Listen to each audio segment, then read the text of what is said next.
Hey guys, Braden Mall here. In this video, I'm going to give you my 3 top habits. These are my daily non-negotiables for keeping fat off for life. If you can do these 3 things every single day, I promise you will be headed in the right direction.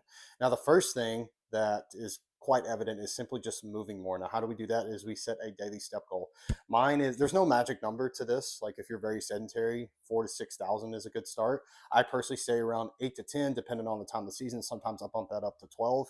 But the point is to simply get moving more. And you don't have to go on a treadmill and just sit there in a corporate gym and watch TV if you don't want to. But if that's what you enjoy, that's great. I personally like to walk my dogs. I like to go for hikes, go for runs. I like to be outside. That's what I personally enjoy. I also take intermittent, I call them walk snacks throughout the day, because I'm ironically, as a fitness coach, very sedentary throughout the day. So when I have those in between moments of 5 to 10 minutes, I'll go for a brisk walk, or maybe even walk around my house when I'm messaging clients. And then I have some clients who they like going to the gym. They'll watch Netflix, Two Birds, One Stone, or Habit Stack. I even had some clients who will like play video games while they're moving. Whatever gets you moving more. So that's the first thing that I would do, is just simply get moving more. The environments that we live in, especially the work environments, they're not set. It's just not natural. I mean, we're in front of our computer screens all the time. So get to moving more, people. Now, the second habit is to simply track your food. Get a calorie tracking app such as MyFitnessPal. That's the most common one. My clients have one built into the app that I manage them in. What gets measured gets managed.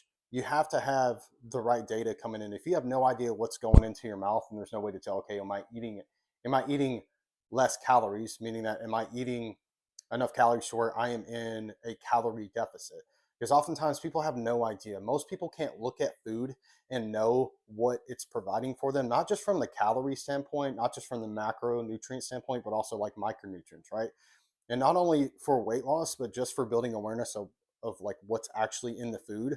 That's the other big benefit to tracking calories, is eventually you'll just be able to look at, an apple and say, oh, wow, that apple right there is roughly 75 calories. I'm getting X amount of fiber, all these micronutrients in it, all these vitamins and minerals. So track your food. It's also an integrity thing, right? If you're reporting, I remember I played quarterback in high school and in college, and I remember I never forget this day. We were playing away. It was in Como, Picton, and I mean I'm from a small town, so you guys probably don't know where Como, Texas is. But we were at an away game, and I remember coming to the sidelines after I rolled out for a pass and got sacked. And my coach was like, "Did you not see your guy open there in the flats?" I said, "No, I didn't see him." It's like, "Well, listen, the eye in the sky doesn't lie. We're going to see when we watch film." So the reason I bring that up is like it's the same concept here. If you're tracking every single calorie that goes in, there's no way to deny what you're doing is working or not. Because if you're only consuming calories, then you're not going to be losing weight. So if you're not tracking stuff, then don't say, oh, well, I don't know why I'm not losing weight. When you have these moments, maybe it's the weekend, maybe it's a social event, or just a moment where you just stuff your face full of calories. It's like, well, hey, no wonder. If you know that you're going to track, you're far less likely to do that. So that's another benefit to tracking calories. And then the last habit is to hit your calorie and protein goal. Now, the reason I say that is this keeps it a lot more simplified when tracking calories. I think too many people focus on getting like the right macro profile with the carbs and fats. Well, carbs and fats are interchangeable when pertaining to fat loss, right? That's a more minor variable that I do believe needs to be addressed, but that's something that you can address later on, like once you become more advanced with this stuff. But simply focus on prioritizing quality food, staying within your calorie range, and anytime you build a meal, build it around the protein source.